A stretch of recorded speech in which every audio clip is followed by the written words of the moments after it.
Shavua Tov les amis, bonjour, bonsoir là où vous êtes.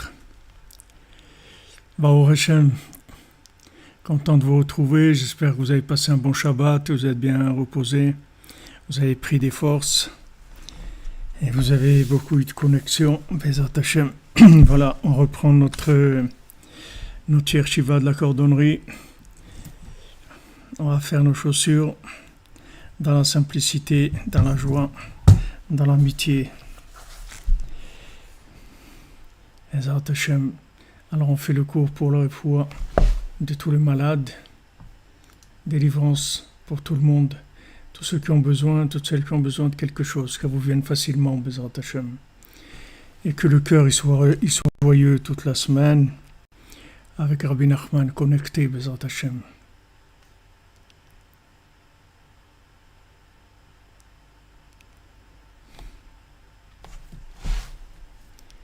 Voilà, merci les guerriers de lumière, merci Joel Gage. On attaque, voilà, Rabbeinu. Rabbeinu est avec nous, en Hachem. Tzadikim, ils ont besoin des gens comme ça. Des gens comme nous, on arrive à se lever la nuit, en Hachem. Pour l'honneur d'Hachem, c'est tout. Tous avec nos différences, nos originalités, et on a tous un tel but. On veut honorer Dieu, c'est tout. On veut qu'il soit content d'avoir créé le monde, qu'il soit satisfait de son monde, qu'il dise ouais, ça vaut la peine, ça valait la peine toute cette affaire-là. Baruch Hashem.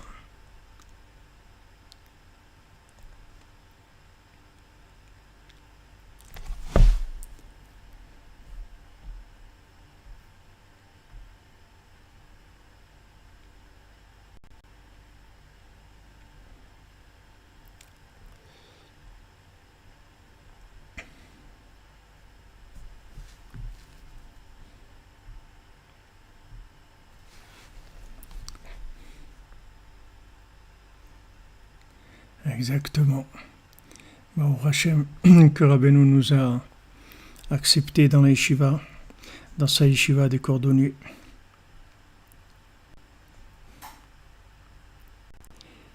Alors on voit que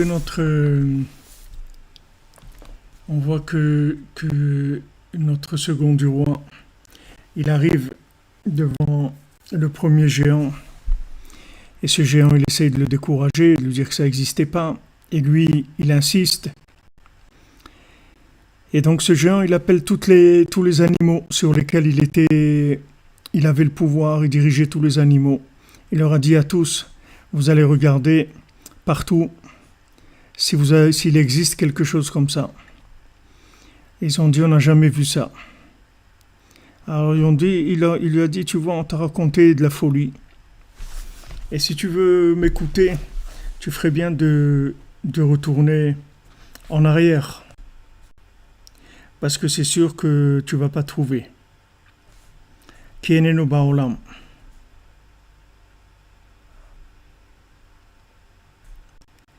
Il dit ça n'existe pas ce que tu cherches.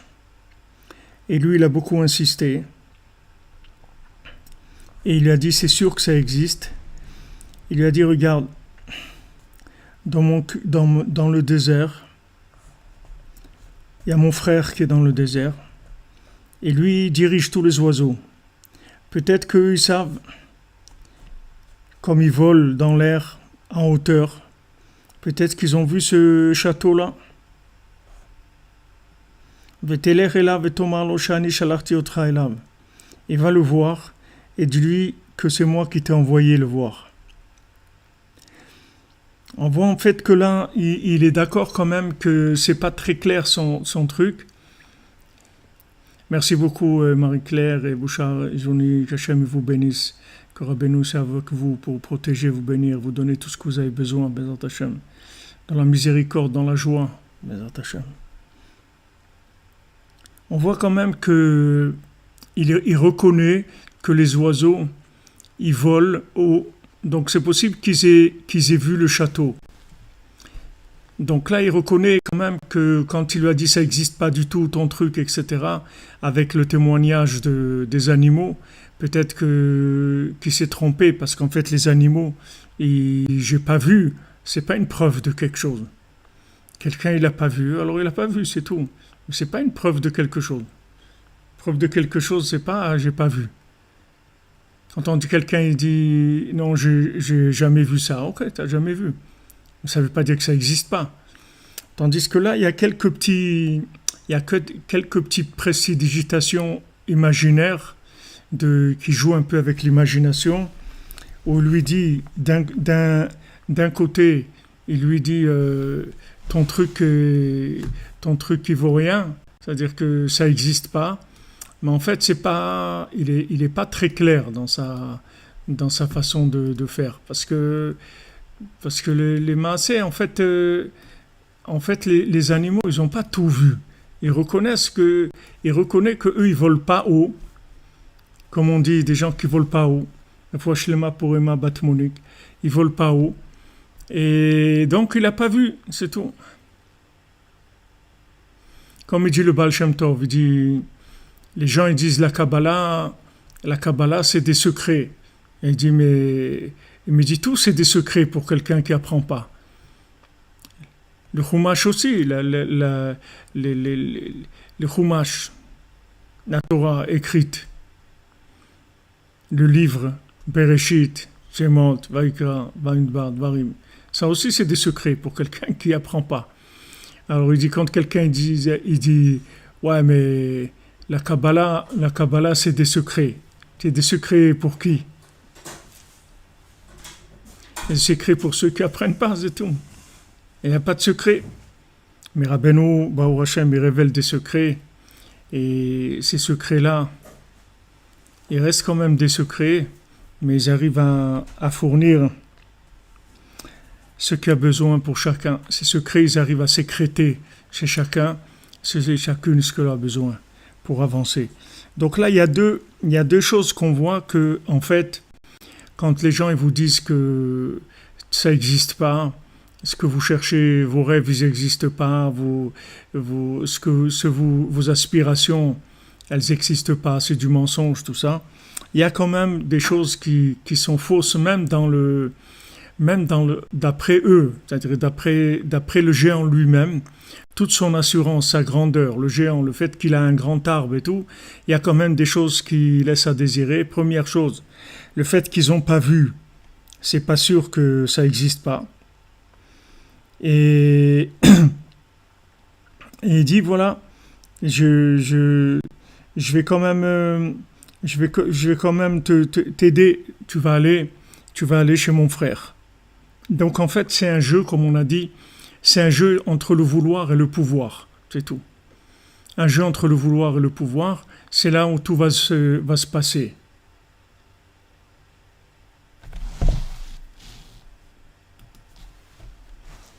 Pas de problème, Arthur, ce que vous avez raconté, vous pouvez nous envoyer un mail sur contact@breslev.fr.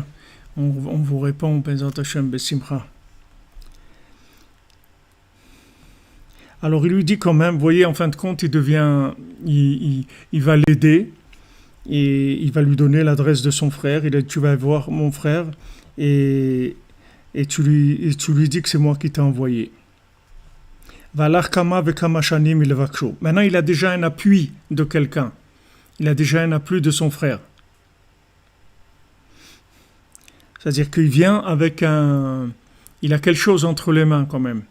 Il a une approbation, comme on dit, une amlatsa, c'est-à-dire quelqu'un qui lui donne une recommandation.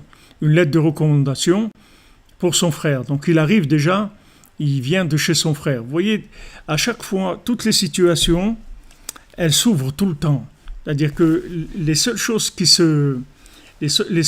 où Béhémet il tombe, c'est dans ce qui le concerne à lui, personnellement. C'est-à-dire dans les examens qui le concernent à lui personnellement, qu'elle lui a donné de ne pas manger, après de ne pas boire, là il tombe. Mais dans tout ce qui est la recherche, ça s'ouvre sans arrêt. C'est-à-dire ça s'ouvre tout le temps plus, ça devient de plus en plus facile sa recherche. C'est-à-dire qu'il rencontre les géants, d'abord il a une certitude que ça ne peut pas se trouver dans une ville, donc il va dans le désert il rencontre ce géant, et maintenant ce géant, il l'aide, et il va lui donner une lettre de recommandation pour son frère. Il dit, quand tu vas chez mon frère, tu lui dis que c'est moi qui t'envoie. Et donc, il est déjà, comme on dit, il est introduit. Donc, ça avance, vous voyez, c'est pas quelque chose qui... C'est très important, parce que... Pourquoi je vous dis ça? C'est pas instinct pour dire, voilà, bon, qu'est-ce que ça change qu'il a introduit. En fait, quand on est introduit, quelque part, quand il y a quelqu'un qui nous introduit, ça veut dire que notre demande, elle a déjà été acceptée.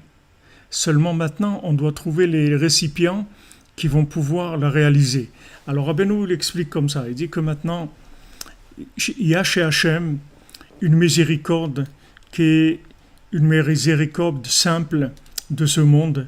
Et il y a une miséricorde qui est très élevée. Il y a une miséricorde qui est une miséricorde de Hatik, c'est-à-dire la miséricorde totale. Comme on avait dit qu'il y a l'amour d'Hachem dans les jours, dans les mesures de ce monde, c'est-à-dire l'amour par rapport à notre comportement. Et il y a l'amour d'Hachem dans l'essence même. Et cet amour d'Hachem dans l'essence, il ne peut pas du tout être touché par le comportement. Peu importe ce que l'individu va faire ou ne pas faire, Hachem, il va toujours l'aimer. Il y a toujours cet amour-là auquel on peut s'accrocher. Maintenant, quand il y a quelque chose que vous demandez quelque chose, vous avez besoin de quelque chose, de tout, n'importe quoi dans la vie. Vous avez besoin de trouver votre chemin, vous avez besoin de trouver votre zivou, vous avez besoin de trouver une parnassa, vous avez besoin de trouver des amis, vous avez besoin de trouver un maître, vous avez besoin de monter en Eretz Israël, vous avez besoin d'acheter une maison, vous avez besoin d'avoir des enfants, de savoir les éduquer, n'importe quoi que vous avez besoin. Maintenant, il y a deux possibilités dans ce que vous avez besoin. Soit cette chose-là, vous pouvez l'obtenir par une discussion, c'est-à-dire un dossier, si vous voulez, qui est dans la logique, un dossier par rapport à ce que vous êtes, votre positionnement dans le monde, ce que vous avez fait, ce que vous n'avez pas fait, etc. Ça, c'est une façon d'amener le dossier, d'accord? Et il y a une autre façon d'amener le dossier, c'est-à-dire vous venez vous demandez de la miséricorde, c'est-à-dire vous devenez un mendiant, comme les 7 mendiants. C'est-à-dire que vous rentrez pas du tout dans... vous comprenez, vous déballez pas le CV. Vous n'arrivez pas avec votre Légion d'honneur, ou si vous avez un CV, ou vous êtes diplômé de l'ENA, ou de l'INSA, non, vous venez, on dit, oui, monsieur, c'est à quel sujet? Et voilà, je voudrais ça et ça. Ok, alors qu'est-ce que vous avez qu'est-ce que vous avez à présenter, etc. Il dit, j'ai rien à présenter. Comment vous avez rien? J'ai rien. Je demande de la miséricorde, c'est tout. Je demande qu'on ait pitié de moi, c'est tout ce que je demande. Ah bon? Ouais, c'est tout. J'ai pas de CV, j'ai rien. Je veux de la miséricorde.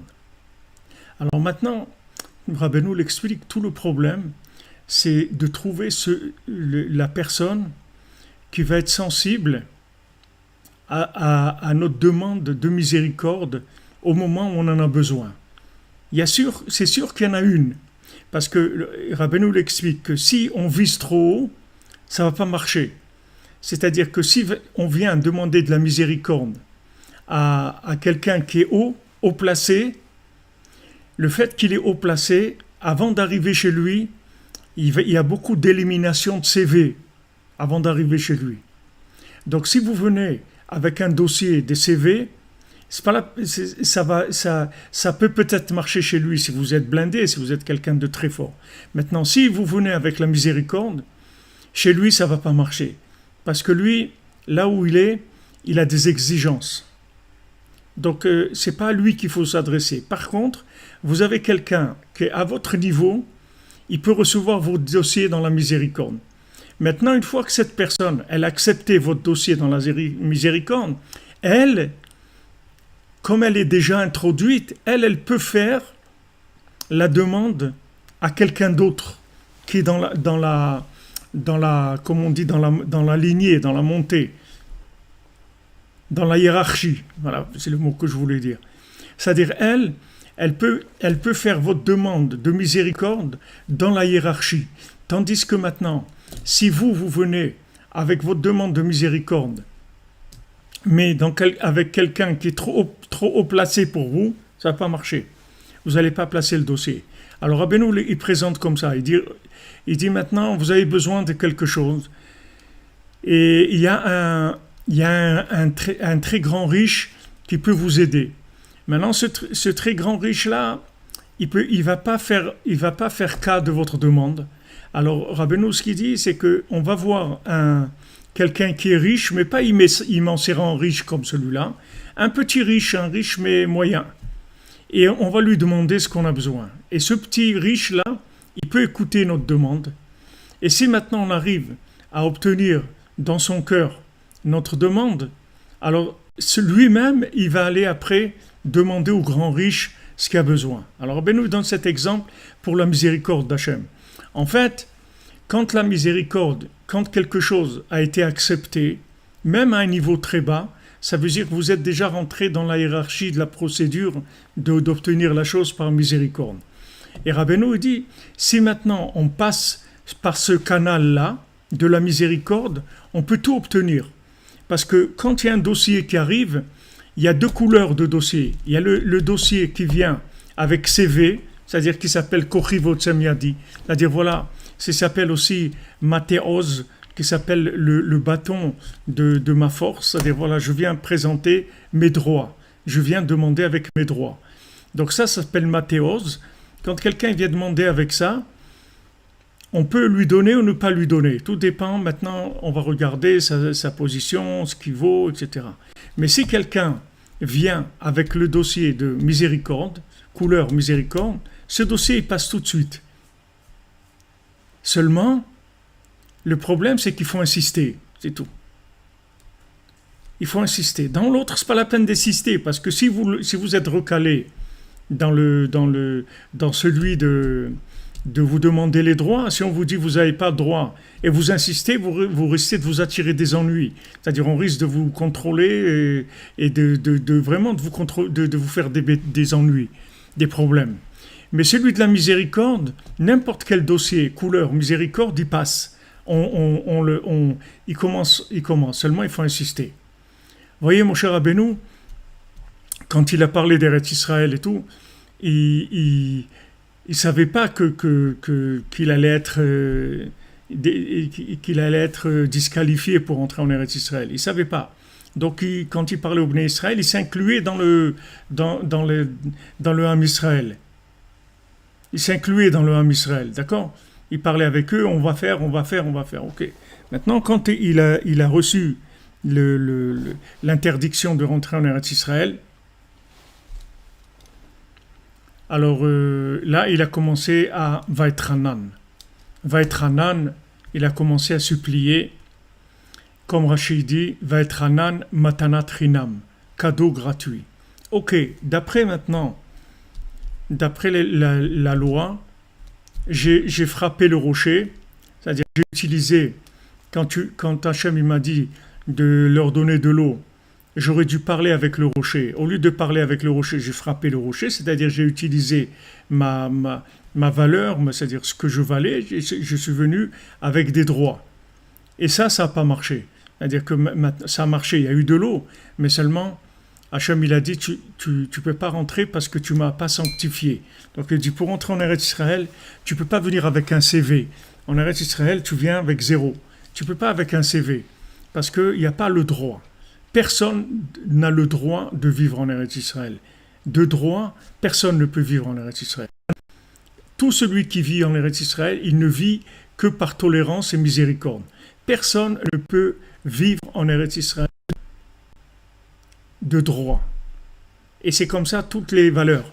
Personne ne peut être marié de droit. Le mariage, c'est de la miséricorde. D'avoir des enfants, c'est de la miséricorde. D'avoir une parnassa, c'est de la miséricorde. De connaître le tzaddik, c'est de la miséricorde. de pouvoir se lever à Chatzot, c'est de la miséricorde. Toutes ces choses-là, elles sont inaccessibles par le droit. Par le droit, on est recalé tout de suite, on nous met dehors tout de suite. Merci Romain pour ton assistante dans les psukim, Chazak, le sofer de la yeshiva des cordonniers, Ashrenu, qu'on a un sofer comme Romain. Vous comprenez?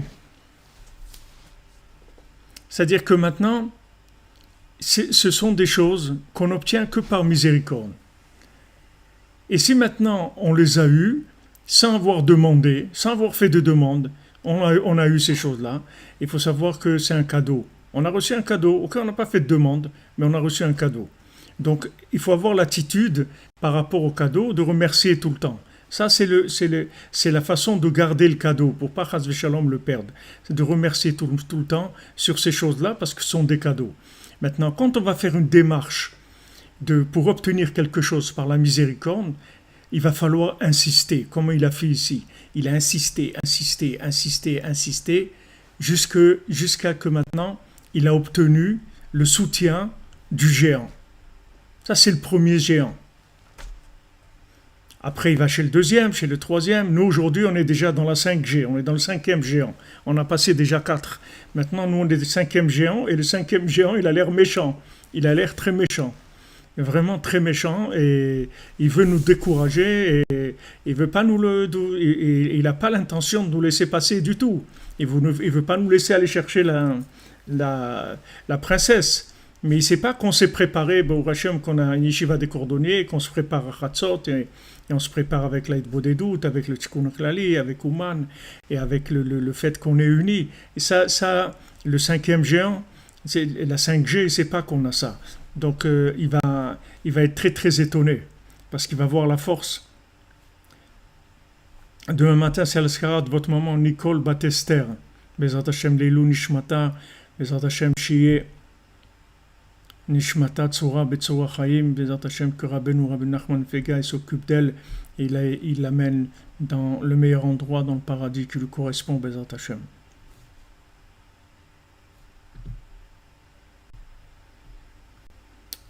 Vous comprenez? C'est-à-dire que maintenant, quand on arrive face à ces géants-là, c'est des géants qui sont impressionnants, ils sont blindés, ils croient qu'ils vont faire quelque chose.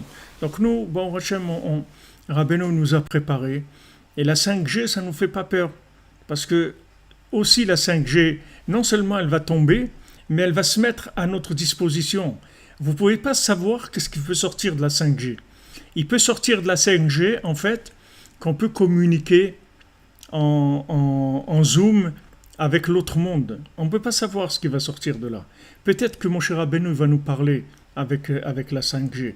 Peut-être qu'ils vont pouvoir installer des webcams dans l'autre monde et qu'on pourra communiquer en live avec l'image et le son. On communique déjà, mais on n'a pas l'image et le son. On communique par la prière, par la parole, comme ça on demande, on est répondu par l'intermédiaire de choses, mais en live comme ça avec les tzadikim, avec Rabbi Nachman et tous les tzadikim. Comme il a dit Rabbi Nachman, il a dit à Rabbi Nathan, on va se voir et se voir et se voir et se voir encore et se voir encore. On va se voir beaucoup. Donc peut-être que ce truc de la 5G il va se retourner et ça va permettre de communiquer avec l'autre monde. On ne sait pas, parce que là le troisième géant lui a donné l'accès à la princesse qui était sur une montagne en pierre précieuse. C'est quand même quelque chose d'assez spécial. Une montagne en or et un château en pierre précieuse, c'est pas quelque chose que vous allez trouver à tous les coins de rue. C'est-à-dire c'est quelque chose quand même d'assez extraordinaire. Donc il est arrivé avec la 3G, il est déjà arrivé à là. Nous avec la 5G, on peut arriver à quelque chose d'extraordinaire. Prenez avec la 5G, si on arrive à communiquer, c'est extraordinaire. Zivuk pour Chaya Batia Bataisha.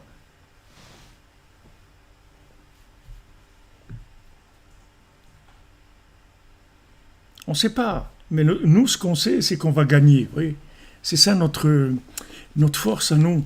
C'est que Rabbeinu nous a dit, j'ai gagné et je vais gagner. Avec chacun et chacune d'entre vous. Chacun et chacune d'entre vous, j'ai gagné et je vais gagner. C'est-à-dire que je vais vous obtenir le top de ce que vous pouvez obtenir. Je vais optimiser votre demande au maximum.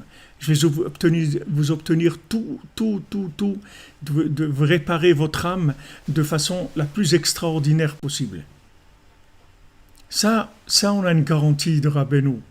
Donc maintenant, on est tranquille, vous voyez. C'est-à-dire, on est tranquille et il faut juste qu'on est obligé tous les jours de parler de Rabbeinu. Pourquoi maintenant on fait la yeshiva du jour et la yeshiva de la nuit? Parce que j'ai senti quand il y a eu ce virus et tout qu'il fallait faire quelque chose pour avancer aussi. On voit que le virus il a avancé, il a fait des dégâts dans le monde. Alors nous aussi il faut qu'on avance.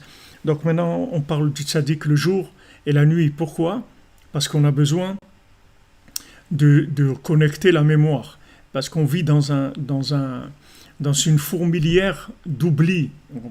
On a une fourmilière de choses qui nous font oublier, qui nous accaparent notre cœur, notre esprit, avec des soucis, voilà, bientôt le contrat de truc, ma carte bleue va se terminer, je dois recommencer ça, et je dois faire le paiement de ça qui est revenu, et j'ai perdu mon téléphone, et les trucs, et des gens qui se disputent pour ça, pour l'autre, comme je vous dis la semaine dernière, faites attention à toutes les disputes, même des disputes d'argent et tout, des fois, combien de couples je connais que Chas v'Shalom, ils se sont séparés et tout. Après, il y a des problèmes d'argent entre eux. Il fallait qu'ils décident comment... Alors, ce qu'il faut, c'est arriver à quelque chose, à l'amiable. Il ne faut pas se disputer. Et bien, il y a des gens qui m'ont écouté, ils ont fait ça. Et Baruch Hashem, ils ont pris ce qu'ils ont pris et ils ont vécu après tranquillement. Il y a des gens, ils n'ont pas voulu lâcher pendant 10 ans. Ils se sont battus. En fin de compte, ils ont obtenu ce qu'ils devaient obtenir au début à l'amiable. Et 10 ans de leur vie, ils ont passé à ruminer ce truc-là. Ah, il ne veut pas me donner, il ne veut pas ça, et l'appartement de là-bas, et le magasin, et le truc, et ça, et sans arrêt. Vous ne comprenez pas que quand vous vous arrangez, vous êtes libre. Vous libérez votre cœur et votre esprit. Il faut avoir le cœur et l'esprit libres. Donc maintenant, nous, pour ça, on est obligé de parler de Rabbeinu tous les jours. Rabbeinu, il a dit, chaque fois qu'on parle de moi, on devient comme un bébé qui vient de naître. Ça veut dire que maintenant, qu'est-ce que c'est un bébé qui vient de naître? Il n'a pas de traces dans le conscient, de rien. Il a des traces de rien, il ne sait rien du tout. C'est-à-dire, il commence à nouveau. Il a le cœur, la brioute, il a le cœur libre, l'esprit libre. C'est ça qu'on a besoin. Quand on a ça, alors après, on peut arriver à des choses énormes. Mais il faut avoir ça déjà. Donc c'est pour ça qu'on parle de Rabbeinu jour et nuit, le jour et la nuit, pour enlever toutes ces attaques d'oubli, c'est-à-dire qu'on essaye de nous diffuser de l'oubli. Nous, on diffuse de la mémoire. Donc on va dans le contraire. Et ça nous permet quoi? Ça nous permet d'avoir de l'insistance dans la prière, de demander avec miséricorde, demander la miséricorde mais l'insistance. Et on voit que va être Hanan, Moshe Rabbeinu, Matanat Chinam. Moshe Rabbeinu, il a dit à Hachem, je t'en supplie et tout. Il a demandé Matanat Chinam. Il a fait combien va être Hanan, que Mispar va être Hanan, 515 prières. Ok, 515 prières. Il a demandé pour entrer en Eretz Israël. S'il avait ajouté une prière, il serait rentré. Une prière, il serait rentré. Une. Encore une, il serait rentré. Ça veut dire que maintenant, il y a dans l'insistance. Si c'est une insistance, pas de droit, il faut faire attention. Pas une insistance de droit. L'insistance de droit, ça crée que des problèmes. Quand il y a une insistance de droit, on va chercher la petite bête dans les dossiers, on va lui éplucher plus son dossier. Donc pas de droit. Cadeau gratuit. Je suis rien, je sais rien. Hachem, tu es miséricordieux, je te demande de me faire cadeau, ça. C'est tout ce que je te demande de me faire cadeau. Moi, je sais rien. Moi, j'ai rien fait dans ma vie, je sais rien du tout. Je viens comme un pauvre, un mendiant, je mendie chez toi, je veux obtenir cette chose-là. Pour ça que tous ces mendiants-là, des 7 mendiants, ce sont tous des mendiants parce qu'ils sont arrivés à une perfection qui n'est pas humaine. La perfection à laquelle ils sont arrivés, elle n'est pas humaine. Comment ils ont obtenu ça? Ils ont obtenu ça par la mendicité. Mais parce qu'il n'y a personne par les droits qui va pouvoir arriver à un niveau comme ça. Impossible. Impossible. Ils sont tous arrivés à des niveaux qui sont entre ce monde et l'autre. C'est-à-dire ils sont arrivés à... Mamash comme la 5G, je vous dis, c'est-à-dire on arrive au maximum de ce que quelqu'un peut arriver dans ce monde, et en même temps on connecte avec l'autre monde, entre les deux. Entre les deux, Mamash, on se trouve entre les deux. Et ça, c'est pas possible d'y arriver par le droit. Parce que le droit, au maximum, vous arrivez le maximum de ce monde. Mais toucher l'autre monde par le droit, jamais. Vous n'avez pas le droit de toucher l'autre monde. Mais par la mendicité, vous pouvez toucher l'autre monde. Vous pouvez vous inclure dans l'autre monde. Par la mendicité, en demandant cadeau gratuit. Donc on voit bien que Moshe Rabbeinu, il a obtenu d'Hachem, c'est-à-dire que Hachem lui a dit, tu rentres pas. Et après, il lui a dit, Rav, ça y est, ça suffit, arrête de prier. Même Hachem, il lui a dit d'arrêter de prier. Et il fallait qu'il continue. Et Rabbeinu, il dit que chaque fois dans la Torah, qui a écrit quelque chose de négatif, en fait, c'est pour nous décourager dans la demande de la miséricorde. Écoutez bien ça, parce que chaque fois que vous avez écrit dans la Torah des malédictions, Chas Shalom, des punitions, des trucs que Chas Shalom, une âme, elle est coupée de sa racine, n'importe quoi d'horrible qui est écrit dans la Torah, qui sont des punitions, toutes ces punitions-là, en fait, elles sont écrites que pour nous décourager, c'est tout. C'est pas écrit, c'est pas Chas Shalom pour que ça arrive, c'est uniquement pour nous décourager. D'ailleurs, même dans la réalité, c'est-à-dire s'il y avait un Beddin, un tribunal rabbinique à Jérusalem, qui condamnait à mort une personne en 70 ans, il s'appelait tribunal cruel.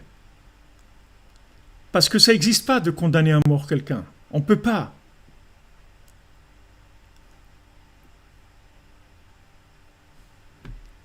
Ah, merci pour la référence dans Rashi.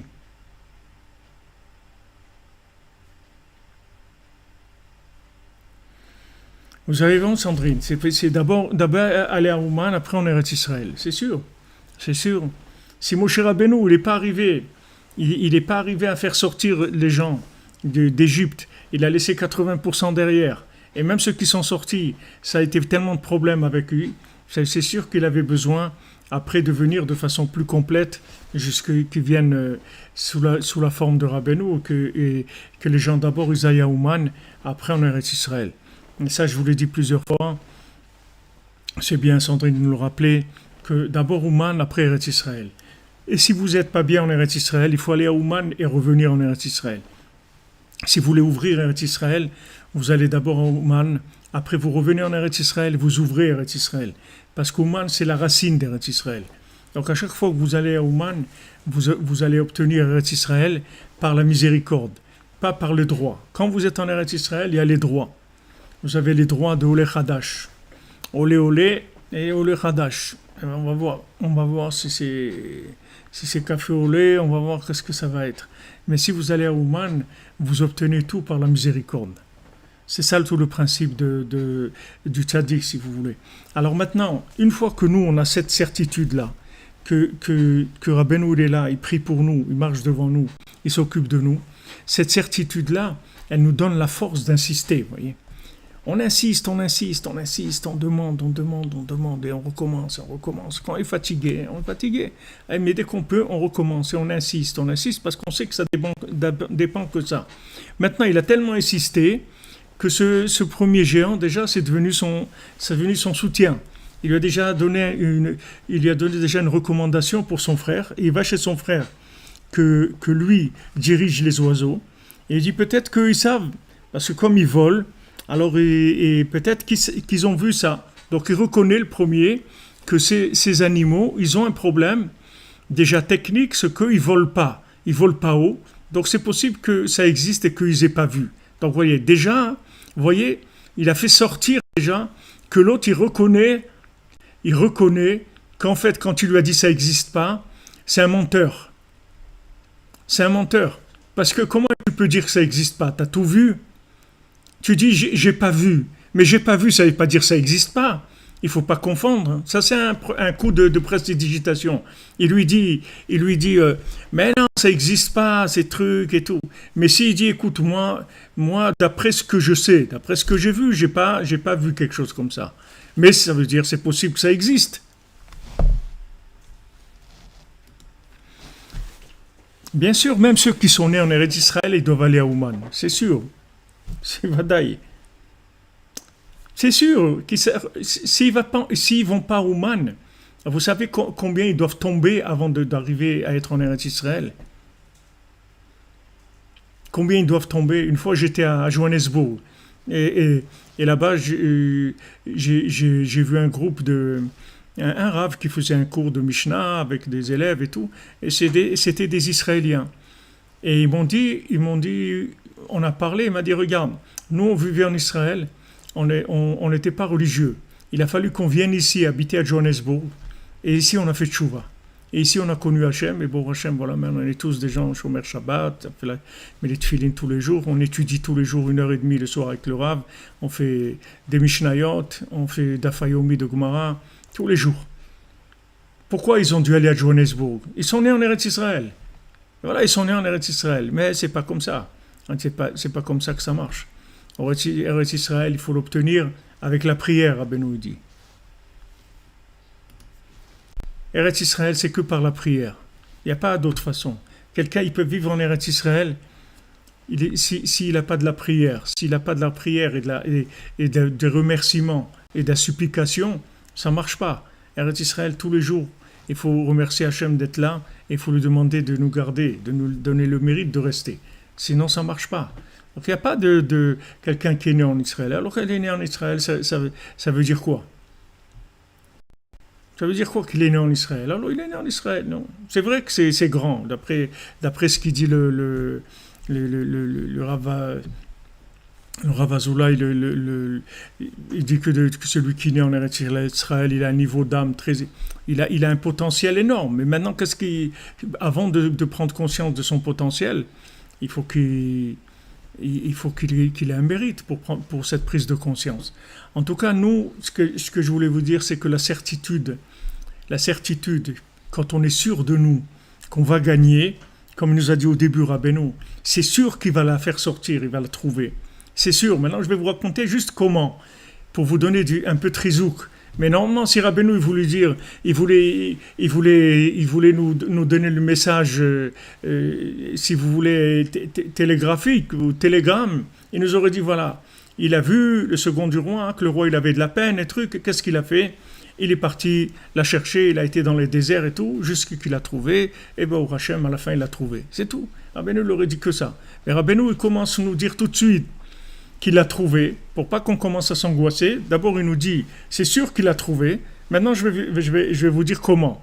Pourquoi? Parce que le comment, après, il va dépendre de ça. C'est-à-dire que si maintenant, Gamarti, alors Vegmor, c'est-à-dire si je sais que j'ai terminé, alors je vais terminer. Mais si j'ai un doute, si je vais terminer, alors je ne vais pas arriver à terminer. Mais si maintenant je suis sûr que je vais terminer, alors c'est sûr que je vais terminer.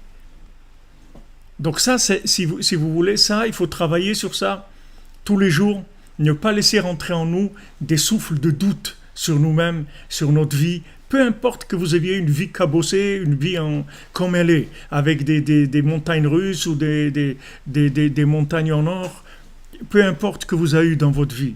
Ça n'a aucune importance. Tout ce qui est passé dans votre vie, depuis que vous êtes né, de tous vos réincarnations, jusqu'à hier, ça n'existe plus. C'est tout, Menachamaim, on s'en fout, ça nous regarde. Nous, on regarde maintenant, on est sûr qu'on va gagner, et maintenant, on demande, c'est tout. On supplie Hachem, c'est tout. On supplie Hachem de nous donner. J'ai besoin de ça, j'ai besoin de ça. Mais on ne laisse pas rentrer des souffles négatifs, comme on a vu quand on a vu que comment il s'appelle, le roi Shaoul, il avait laissé rentrer le souffle négatif en lui, qui le rendait triste. Vous voyez, cette tristesse-là qui détruit. La tristesse, c'est interdit. On n'a pas le droit d'être triste, d'accord? On n'a pas le droit d'être vieux, on n'a pas le droit d'être triste. C'est-à-dire, on vient de naître, et maintenant, toute la réussite est devant nous, peu importe notre âge, dans l'état où on est, on ne se plaint pas, on avance. On n'a pas à se plaindre parce qu'on a le plus grand sadique qui ait jamais eu dans le monde, qui a découvert la miséricorde totale d'Hachem, que Hachem lui a remis entre ses mains sa véritable identité, qui est la miséricorde totale. Donc, Rabbeinu, il va réparer tout le monde. Donc, il n'y a pas à s'inquiéter sur notre avenir, parce que notre avenir, il est extraordinaire. Il est merveilleux. Comme Rabbeinu dit, Sheiner and Sheiner, de mieux en mieux, ça va être. Donc il n'y a pas à s'inquiéter. Ah, maintenant, il y a la 5G, mais comme celui-là, vous voyez, celui-là, il dit, ça n'existe pas ton truc, t'es fou, ils t'ont raconté n'importe quoi, retourne en arrière et tout. Ne l'écoutez pas à ça. Vous continuez à bombarder sans arrêt, sans arrêt, sans arrêt, tous les jours, surtout de la simra, tous les jours, pour avoir la force, vous voyez, de ne pas laisser rentrer le souffle négatif. Le souffle négatif, ils amènent vers de la tristesse. Après, vous commencez à douter sur votre vie, sur vous-même, à voir des trucs qui ne sont pas bien, etc. Il ne faut pas que ça rentre. Il ne faut pas que la tristesse rentre. Si vous sentez que vous avez du blues comme ça qui rentre en vous, il faut tout de suite bouger. Il ne faut pas vous laisser rentrer le blues. Absolument pas. Il y a des gens qui en ont fait de ça tout un truc, ouais, j'ai le blues et tout. Ça donnait tout un. C'est Kéoulous, quelque chose de. Comme si c'était quelque chose de bien d'avoir le blues. C'est pas bien. C'est pas bien d'avoir le blues.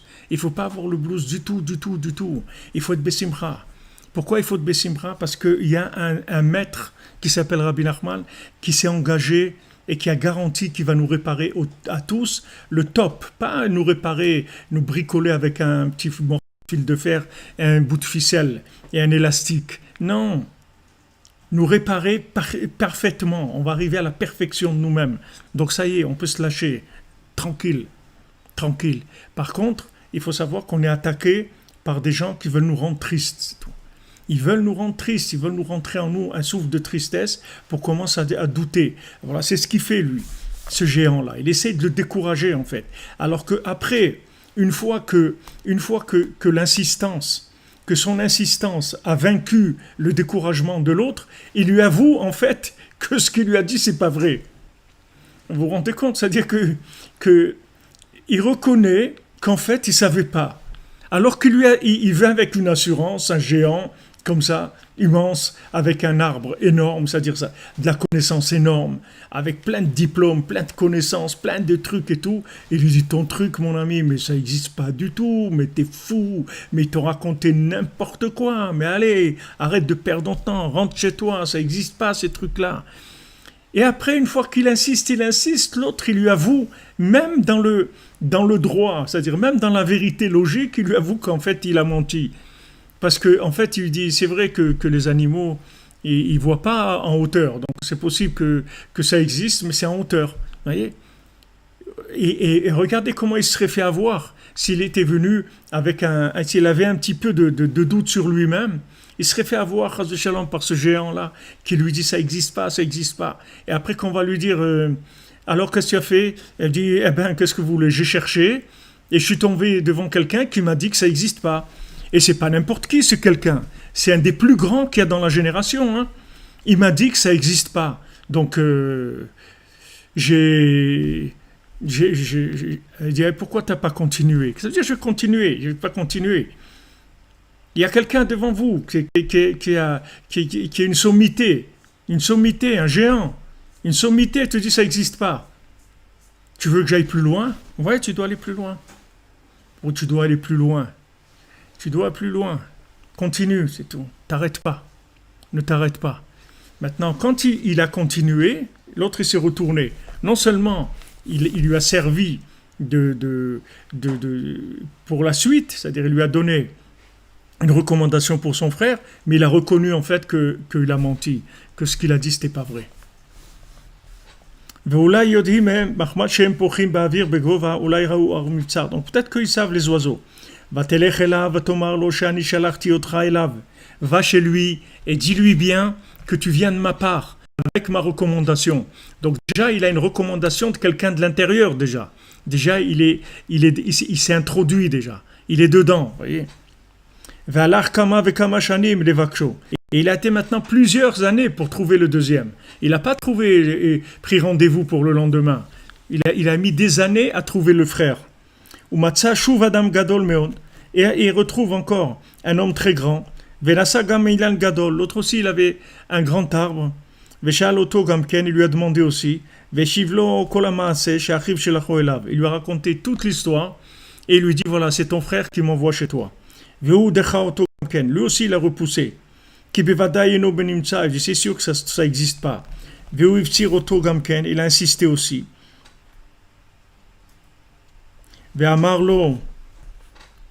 Alors il lui a dit, c'est-à-dire celui, le deuxième géant, il a dit Hine ani memune al kol haofot. Moi c'est moi qui dirige tous les oiseaux. Ekra otam ulai yodi même, je vais appeler les oiseaux, peut-être qu'ils savent. Vekara kol haofot. Il a appelé tous les oiseaux, Shalet kulam. Il les a appelés à tous, Mikaton vers Gadol, du plus petit au plus grand. Veshivu she'enam yodim me'ar u'mivtsar. Il dit on ne connaît pas ça. On ne connaît pas cette montagne et ce château. Amarlo, alo ataroe shebevadai eno ba'olam. Il dit tu vois bien que ça n'existe pas dans le monde ton histoire.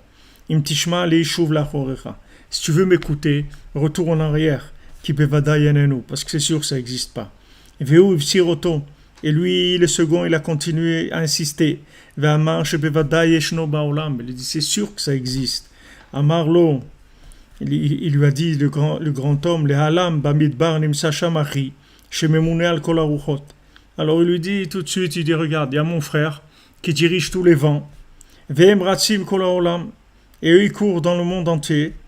Oulai yodi même, peut-être qu'ils savent. Alors lui aussi il reconnaît qu'en fait il a menti. Lui aussi il le reconnaît parce que en fait les oiseaux, c'est pas tous les oiseaux qui vont dans le monde entier. C'est-à-dire, il y a des oiseaux qui sont dans des endroits et qui ne bougent pas de cet endroit-là. Les pigeons, ils vont pas, ils traversent pas la planète. C'est-à-dire qu'ils vivent dans le coin où ils sont. Les moineaux, les moineaux, ils vont pas à l'autre bout du monde. Il y a des pigeons voyageurs, mais c'est pas tous les pigeons qui vont partout. Donc, c'est possible qu'en fait, il y ait un oiseau qui l'ait vu et que cet oiseau-là, pas que cet oiseau il l'ait vu. C'est possible que ça existe et qu'aucun des oiseaux ne l'ait vu. C'est possible que quand il était là-bas, il n'a pas vu. Il n'était pas au bon endroit, au bon moment. Donc c'est possible qu'il n'ait pas vu. En fait, nous on sait pourquoi ils n'ont pas vu. Parce qu'en fait, elle n'était pas là-bas encore. Donc ils ne pouvaient pas avoir vu ça. Elle n'était pas là-bas. Toute cette histoire, elle s'est créée à la fin. Pour l'instant, elle n'existait pas. Donc c'est possible que eux, en circulant dans le monde, ils ne l'aient pas vu. C'est possible. Puisque maintenant, il l'envoie chez son frère. Ça veut dire qu'il reconnaît que son frère, il est capable plus que lui. Il dit, regarde, lui, il est déjà à un niveau beaucoup plus grand. Il est dans le lien du roi, du vent, des souffles. Et peut-être que eux, ils ont vu une chose comme ça. Donc tu vas aller là-bas. Là, c'est au niveau du roi. C'est plus au niveau du côté animal ou des oiseaux. C'est au niveau du souffle. C'est beaucoup plus élevé. Et comme ils courent dans le monde entier, peut-être qu'ils vont voir. Peut-être qu'ils ont vu. Encore plusieurs années, il a été cherché. Il trouvait un grand homme, comme on a dit. Il portait un grand arbre. Il lui a demandé la même chose. Il lui a raconté toute l'histoire. Il l'a repoussé. Et lui, il a insisté. Il a dit voilà, je vais faire quelque chose pour toi parce que tu insistes. Je vais appeler tous les vents. Et je vais leur demander. Il les a appelés, ils sont venus tous les souffles. Tous les vents, ils sont venus. Il a demandé à tous. Et il n'y a aucun qui avait entendu quelque chose comme ça d'une montagne et d'un château. À Marlo, donc le troisième, il lui a dit tu vois bien qu'il t'a raconté de la folie, des bêtises. Et il a commencé à beaucoup pleurer. Moi, je sais que c'est sûr que ça existe. Alors quand ils étaient là, dans cette situation, où l'autre il était en train de pleurer comme ça, beaucoup, il a vu qu'il y avait un autre vent qui arrive. Il s'est mis en colère sur lui, le dirigeant. Il lui a dit, pourquoi tu as traîné? Pourquoi tu as traîné à venir? J'ai décrété que tous les vents doivent venir. Pourquoi tu n'es pas venu avec eux? Et Shivlo lui a répondu, מחמד שהייתי צריך לשאת את בת מלכה אל הר של זהב ומבשר של מרגליות, ושמח מאוד. Donc il lui a dit voilà pourquoi j'étais retenu. Parce que, en fait, j'étais emmené la Bat Meler dans la montagne en or. Dans la montagne en or, oui, dans le château en pierre précieuse. Vesamach Meod, il est devenu très joyeux. Qui est-ce qui est devenu très joyeux? Apparemment, celui qui cherchait est devenu très joyeux. L'autre, il a peut-être eu un peu honte de tout ce qui s'est passé, d'avoir tellement essayé de le décourager. Maintenant, Vesamach Meod, lui, il a dit, tu vois, voilà, on est arrivé. En fin de compte, on est arrivé. Gamarti vegmo nintzarti venatzer. Si seulement on écoutait les sortes de Rabbeinu, c'est-à-dire de faire attention, d'être joyeux, de ne pas laisser rentrer en nous la tristesse, parce que la tristesse, elle fait perdre le pouvoir. La tristesse, elle amène le doute, elle fait perdre le pouvoir. Il ne faut pas être triste, il faut se renouveler tout le temps et être joyeux tout le temps. Et s'il y a des problèmes, ces problèmes-là, ils vont se résoudre ou ils ne vont pas se résoudre. De toute façon, il faut être joyeux.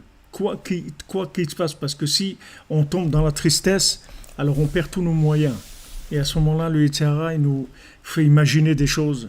Et après, Chas Shalom, les gens ils tombent dans des dépressions et ils peuvent faire des grandes bêtises dans leur vie. Quand quelqu'un il tombe dans une dépression, quand quelqu'un il laisse la tristesse s'installer en lui, il peut faire des très grandes bêtises. Donc il faut faire attention de rester joyeux, de s'appuyer complètement sur la garantie que Rabbeinu il a faite, c'est tout. Vous pouvez lui faire confiance, c'est l'arrière-petit-fils du Baal Shem Tov, et Hachem il l'a envoyé pour réparer le monde, et vous pouvez être tranquille que ce sont des garanties qui sont garanties par Hachem, et vous êtes tranquille, vous aurez votre tikkun parfait. Seulement, faites attention parce qu'on va essayer tout le temps de vous décourager. D'abord de vous décourager sur vous-même, en vous disant que ça n'existe pas, que vous n'êtes pas capable, que vous n'allez pas y arriver, etc. Vous ne regardez pas ça, vous faites de l'insistance, c'est tout. Rabbeinu l'a dit, je vous l'ai dit l'autre jour, que Rabbeinu l'a dit, quand on vient à Ouman et on insiste, on obtient. Il dit, chez moi, si on insiste, on obtient. Donc il ne faut pas avoir peur d'insister. Maintenant, même si vous n'êtes pas Ouman, vous pouvez allumer une veilleuse pour Rabbi Nachman et insister pour ce que vous avez besoin. Vous avez besoin d'une délivrance pour vous, pour un enfant, pour un conjoint, pour de la famille, pour ce que vous avez besoin. Vous pouvez demander à Rabbi Nachman, s'il te plaît, Rabbi Nachman, s'il te plaît, obtiens-moi ça. S'il te plaît, j'ai besoin de ça. S'il te plaît. Et insiste. N'arrêtez pas d'insister. Vous insistez encore, jusqu'à ce que vous allez obtenir la chose. Puisque vous voyez qu'il n'y a rien qui va résister à son insistance. Il va insister. En fin de compte, vous voyez que tout le monde va l'aider. Et là, on verra, les Hachem demain, qu'il va lui donner les moyens aussi de la faire sortir. C'est pas qu'il va lui donner l'adresse. Il va lui donner les moyens. C'est pas qu'il va lui dire, bon, c'est bon, ça existe, voilà, elle est là-bas. C'est bon, Mazal Tov va la chercher. Non, il va lui dire comment on fait. Il a demandé au vent comment on fait, comment il va faire, etc. Il lui a dit voilà, tout est très cher, etc. Donc on a besoin là-bas de beaucoup d'argent. Ok, il va lui donner tous les moyens. Bezat Hashem.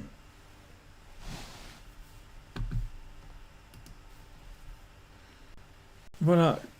Le Kitsur Shulchan Aruch avec la Hitbodedut Tratzot et Ouman et Tikkun HaKlali, vous êtes blindés. Vous avez peur de rien. Vous n'avez pas peur de rien. Vous êtes tranquille.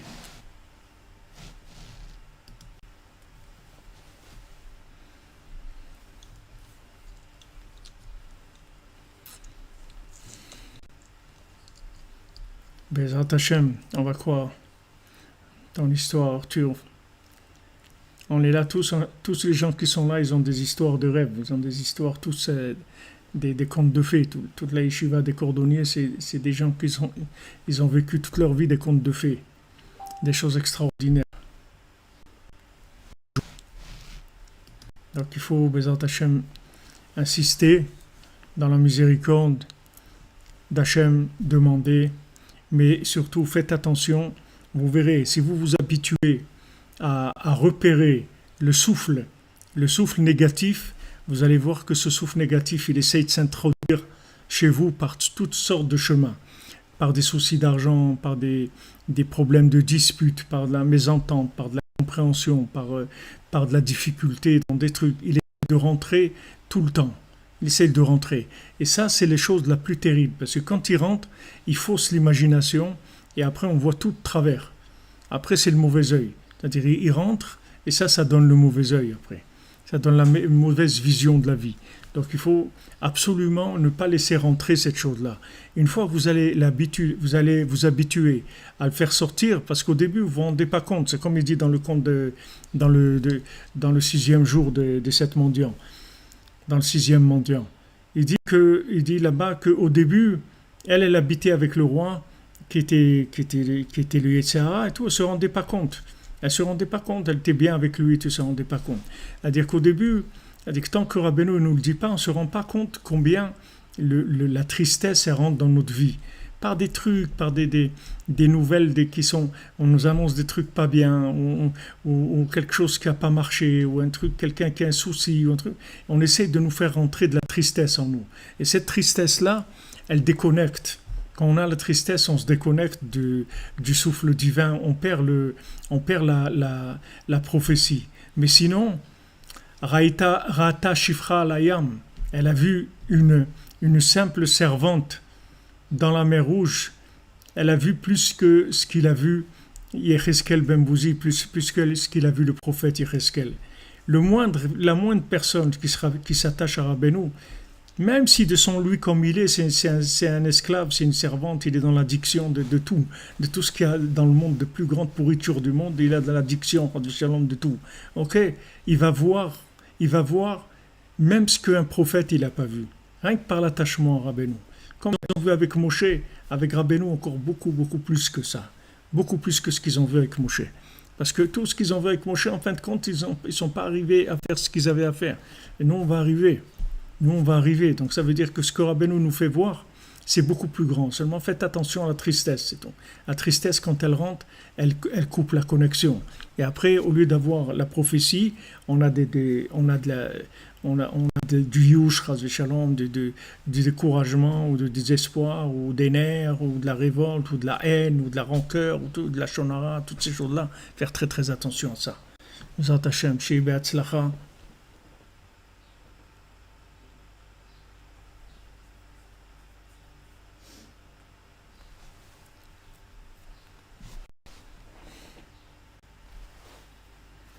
Amen, vous aussi.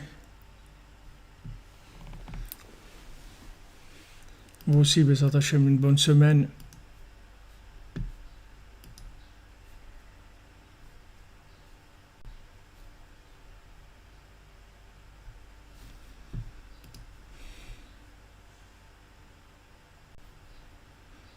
Merci les amis, une bonne semaine, excellente semaine. Faites attention à vous, protégez-vous de la tristesse, protégez-vous de la dispute, de la tristesse, protégez-vous de la perte de confiance. Faites attention à vous.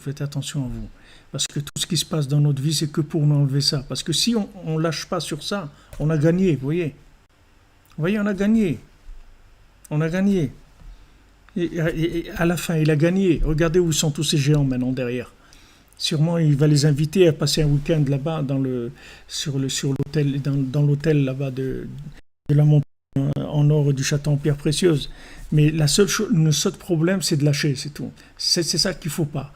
Et pour ne pas lâcher, il faut être bessimra. Si vous êtes joyeux, il n'y a pas de... C'est pour ça que Bezat Hashem, on continue.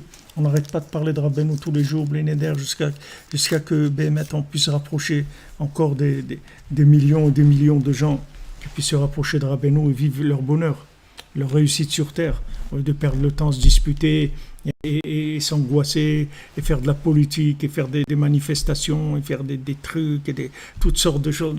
Ah, bon, Hachem, il y a le monde de la liberté, il existe. Le monde du bonheur et de la liberté. Merci à toi, Jean-Yves. Merci à toi, Shavua Tov à tout le monde. Une bonne santé, des bonnes choses. Bézat Hashem, tout ce que vous désirez, que ça vous vienne facile.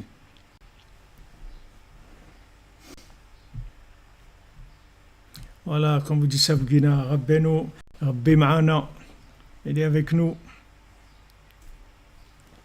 Alhamdulillah.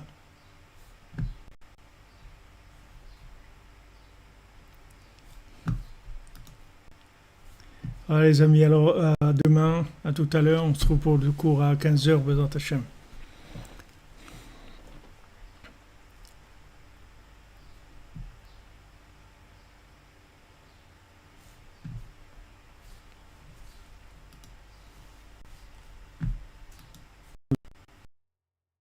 Thank